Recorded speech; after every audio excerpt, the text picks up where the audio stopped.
Hi guys, it is me, Rianne. I know it's been such a long time. I'm so sorry for doing a video saying I'm back and then not getting around to doing any more videos. But I've had so many emails and I've received them all, guys. And you know what? I'm just gonna go through the main topic of what you guys were asking me and things like that because there was a lot of questions I was getting, or I am still getting, and I just compiled a list of things that uh, I've kind of got to go with this video. So, yeah, all the apologies out the way. Let's get on with the video. So, today I'm going to be talking about how to give up on love. Now, I know it's quite a precarious kind of topic, and a lot of people don't talk about it, and a lot of us single women don't really discuss how we're actually feeling towards love as a whole and relationships and things like that. So I'm just going to give you a bit of my background, and then I'm going to go on to some tips and tricks that I've done in order to make myself feel super happy being single. So my experience is that I came to university. I'm now in my second year. And my first year, I was really trying for a boyfriend. Now, I went out clubbing. I joined different societies. I started the gym. I was going to a gym way before I actually came to uni, so that's a lie. No, I mean, I started the university gym. I was trying to just talk to any guys, getting to know all these different guys, just really trying to meet someone. And none of it worked. None of it worked. And I even met about four guys unexpectedly. So I was just in Sainsbury's and a guy would just come up to me and just say, "Oh, hi, how are you?" And we just kind of got talking, that kind of type of thing. And still, none of it worked out. None of it. It was either they were lying to me from the beginning. So I had that with about three guys who lied to me and said that they were single when they weren't. They already had girlfriends. And then there was other guys who were just very immature. And then there was some other guys who would just randomly stop talking to me and I wouldn't know why. And then, it was just a weird kind of up and down with guys. And one thing that I noticed is that it didn't matter about their age. Now, I always thought if I date guys near to my age, they're going to be very immature. But I even tried dating guys who were like 20, 23, 24, 25, and they were still just very immature and liars, really. So that was my experience. Also, what else did I experience? I also, I've been single, just to clarify, I've been single my whole life. I've never been in a proper full-term, long-term relationship, whatever you like to call it. I'm not one of those girls that kind of like is into the whole hookup culture. I keep myself to myself, vibrators, everyone. So that is all like I use. That's enough for me. I personally am a virgin and I prefer my life like that. I don't like getting involved with different people and things like that. I like to keep myself clean. So yeah, that's my kind of background. And one of the reasons why I decided to give up on love, and this is going back at least a year and a half ago now, if not longer, is that I realised that it was something that I was too fixated on, and I was too in love with love. And I didn't actually kind of realise the harsh reality of what a lot of guys were like. And I think I had a really rude wake-up call, and I thought guys were a certain way.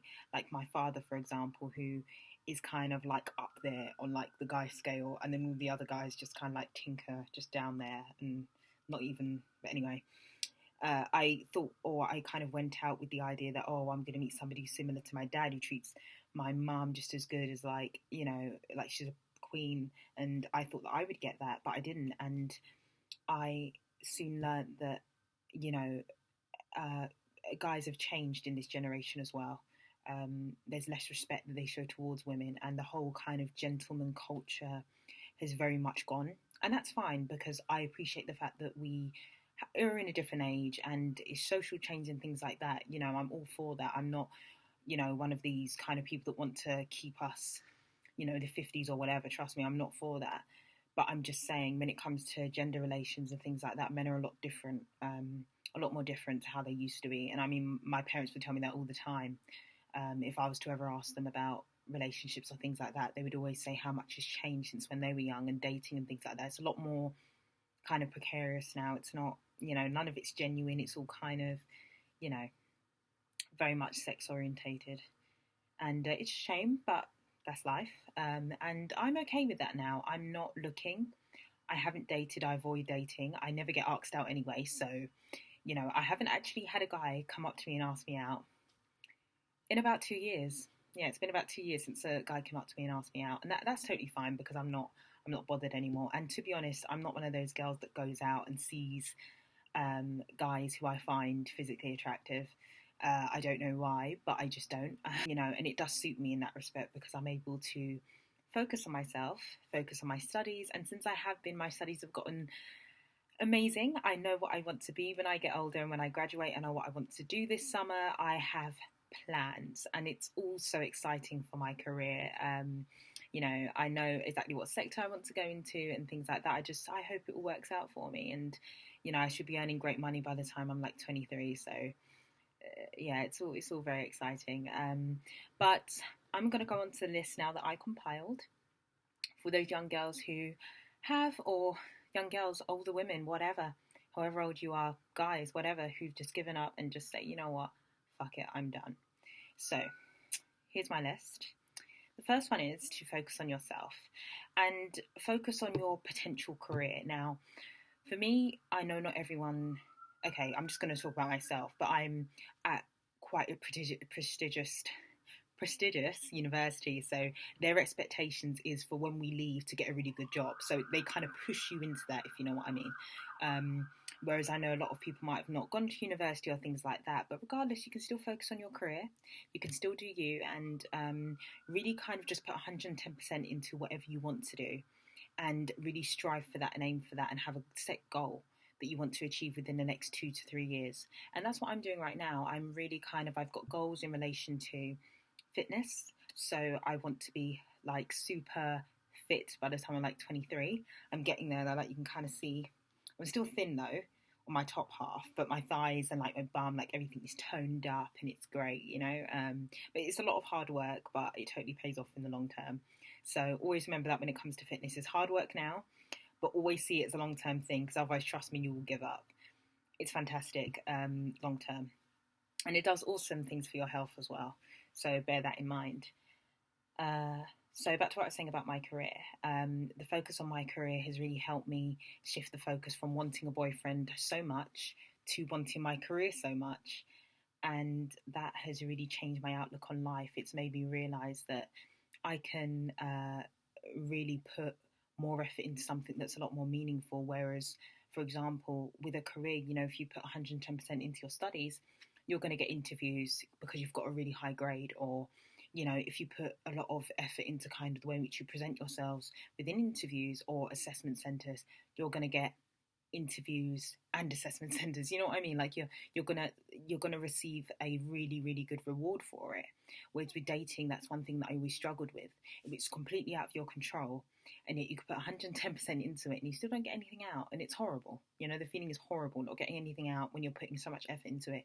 You're spending all your time going out with girls, trying to meet someone and things like that, and it really is horrible, and luckily now I have a set of really good friends, whereas when we go out and we go partying, and I don't go out clubbing anymore, really. I mean, I probably go out maybe twice a term, but the reason why I don't go out as much is because I can't drink as much, because I'm just gone, and I'm also very busy, so it's very difficult for me to balance part-time work on top of job, on top of going home every so often, things like that. It's very difficult, and even going shopping with the girls. But that's what I was saying about my girls. Yeah, when we do go out, it's very much focused on, we go out to have a good time, we party, we drink, and then we leave. But we're not interested in any of the guys there. Literally, we're just out there to party. And I think the good thing is that the guys sense that, because they're not coming over to us, harassing us. They're just out having a good time as well. And it's just good because you're all there with your girls, and it's very much just focused on you having a good time.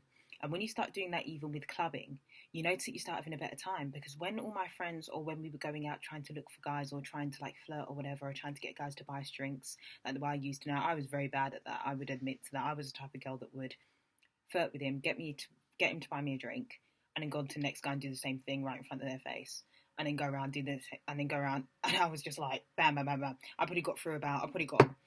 don't know, about 18 different guys just buy me drinks all night. I was really, really awful. And that wasn't giving me any kind of gratification, but it was kind of making me think, yeah, you treat me like shit, so you don't like being treated like shit, do you? And it was that type of attitude I had during first year. And even that, I mean, it didn't really make me happy, but it kind of made me feel like, yeah, I'm a badass, you know? So, yeah, that was my life. But I would certainly say steer away from that and really focus on yourself. Next thing, make a list of things you want in your life without including the variable of wanting a boyfriend. Now, for me, I want a puppy. I want a Mercedes Benz, colour white. Oh, stunning. And I also want a really nice flat. Now, I know that I want those things and I know what I have to do in order to get those things. And once you have those goals and things that you can kind of do on your own without thinking, oh, am I going to meet this person then? Or am I going to meet a guy by then? Or am I going to, you know what? When you stop adding those in, life and plans become a lot more easier to kind of put as a goal. Whereas if you have the variable of, oh, are you going to meet somebody? That's when things become very kind of tedious and you don't know how to feel, you don't know what to do. But when you move away from that and just focus on things that you can actually get if you try hard, then things become a lot easier and you can actually start mapping out your life. The